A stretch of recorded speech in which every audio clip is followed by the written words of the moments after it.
Laipni lūgt atpakaļ mūsu podkāstā Divi futbolu. Šodien mēs parunāsim par Latvijas izlases sastāvu.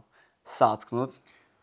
Es tad ielikšu vārtos, manuprāt, tādu labu vārdu, Rihardu Matroviču. Bet es viņu lieku principā tāpēc, ka viņš spēlē ārzemēs. Tomēr ir tāda sava veida pieredze, ka viņš spēlē Čehijas klubā. Un tieši pēc Serbiem spēles domāju, ka viņš noderētu. Šajā es tā nepiekritīšu. Es lieku Zviedri. Viņš ir vispār labākais vārds, kas izlasē. Labi, lai tā būtu. Un tad divi centra aizsargi. Man būs jau tādas stabilas vērtības. Es likšu Černomordi un Danielu Balodi, jo īsti neviens cits tur nav tāds, kas varētu izkonkurēt viņus. Un tāpēc tā arī likšu. Šajā es tev piekrītu. Tā kā Dubra vairs nav, es lieku Černomordi un Balodi. Tad es ļoti ceru, ka viņiem izdosies, protams, Vlahoviču un Mitroviču nosakt. Juventus. Jo Juventus spēlētājs. Ļoti grūti būs. Un tad malējiem, un, protams, es domāju, bez pārsteigumiem būs Jurkovskis ar Savaļnieku. Savaļnieku īstenībā varētu arī nelikt, jo RFS-am diezgan švaki gāja šogad konferenču līgā, Eiropas līgā, Čempionu līgā arī tā nesekmīgi diezgan. Bet nav labāks spēlētājs baigi tajā pozīcijā. Jā.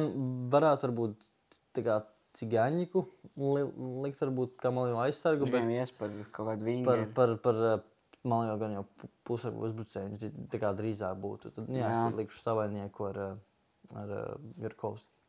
Es tad piekrītu arī. Aizsardzība mums vienādi vienkārši. Labi, tad centra pussargi, manuprāt, diezgan tā kā slikti, ka Kristers Tobers nevar palīdzēt, jo viņš tomēr tāds atslēgas spēlētājs, kas spēlē Skotijas Premjerlīgā, tomēr tur augsts līmenis. Bet es tad ielikšu 3 pussargus, man būs pa centru Zelenkovs, es domāju. Jo man reāli likās, ka viņš varētu palīdzēt. Es teikšu Zelenkovs, Cigaņiks un Jaunzems. Es likšu Jaunzemi. Wow. Jo viņš spēlē Gdaņskas Lehija Polijā. Es domāju, ka viņam arī sava veids, ārzemju pieredze ir un viņš var palīdzēt. Tā kā tiem būtu tomēr tādi 3 pussargi. Mums reāli nesakrīt atkal. Es ņemu Varslavānu, Vapni. Vapni ir labs. Un es pat nezinu, Cigaņiku gan jau arī. Tā kā Cigaņiks ir man tāds pat labākais spēlētājs šobrīd izlasē, jo viņš spēlē Jagodīnski. Jagodīnski par pussargu. Es Cigaņika vietā, viņu paceļ bišķiņ augstāk. Labi, es gan tā nedarītu, bet labi. Mums tur vajadzēs, viņš kāds pussargs, kā CDMs viņš būs.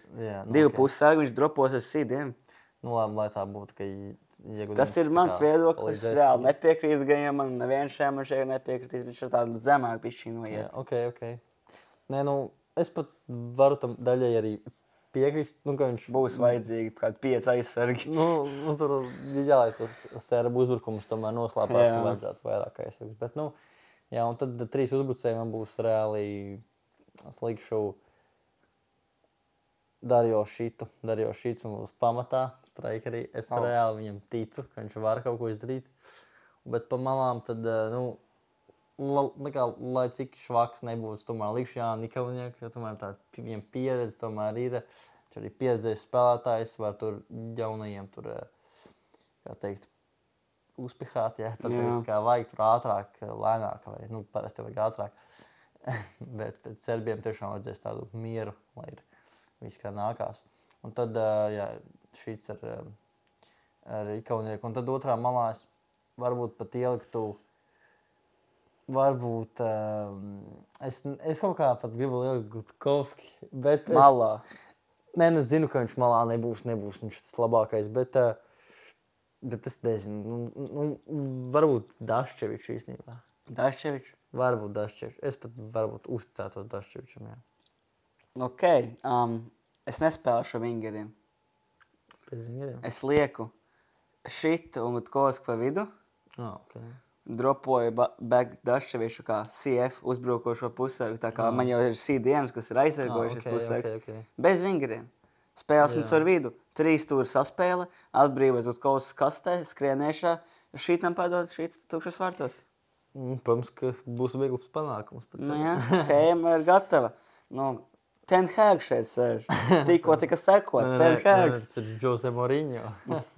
Jose Mourinho, taktikā, Fenerbahče. ar Viņš arī taktikā. tika sekots tā kā Jose Mourinho tas sēž. Nu, bet tad par Jose Mourinho jāpiemina, ka viņi tomēr Fenerbahče atlaida. Jā. Tomēr, un tad viņš ir arī kaut kādas jauna kluba meklējumos, bet labi, par to mēs šodien. Jose Mourinho, to Manchester United. Here we go. Jā, tad šādi atgriezties Manchesterā. Jā. Bet labi, par to mēs nē, un tad pēdējais mēs prognozēsim mūsu rezultātu. Latvija-Serbija jau sestdien 4:00, tā kā Daugavas stadionā. Tā kā tie, kas vēlas, protams, var arī doties uz šo maču, jo labā laikā ir un tā. Un tad man rezultāts būtu, es domāju, būs grūti, sīvs mačs. Protams. Bet nu, es ticēšu, tas būs patriotisks, es teikšu, būs 1-1, jo mēs to varam. Ok, klausies vīziju. Ziemats 3 tur saspēlē. 2-1 Latvijas labā. Kas trāpīs? Lahovičs trāpa mums jau 2. minūtē. Aizsardzība nokļūdās. Tad mūsēji dropo riktīgi bek. Visi paliek tas 3 turīts augšā. Zviedrs pāri visam laukumam. Šīts bam, bam, bam. Šīts ar 2 guli. Trāpa.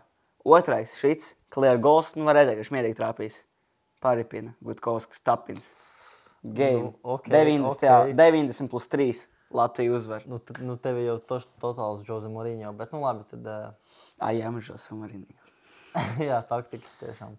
Nu, noderēs, domāju, Nikolato būs jāpiedomā pie visādām schēmām, gan pie biezas aizsardzības ar 5 aizsargiem. Varbūt... Gan pie labākā vārdsarga. Protams, vajadzēs izvēlēties. Matrevičs Zviedris. Ne, nu, ir arī labs Orols. Jā. Viņš ir tagad supernovā, bet nu... Bet nu tā ir supernova. Māks sargāt pendeles, bet nu baigi jau viņu gan jau neliks. Jā, pēc Vlahoviču. Jā, tieši tā. Labi, tad šo arī nobeigsim. Jā, tas arī būs viss. Tiekamies citos video. Paldies, skatījāties. Atā.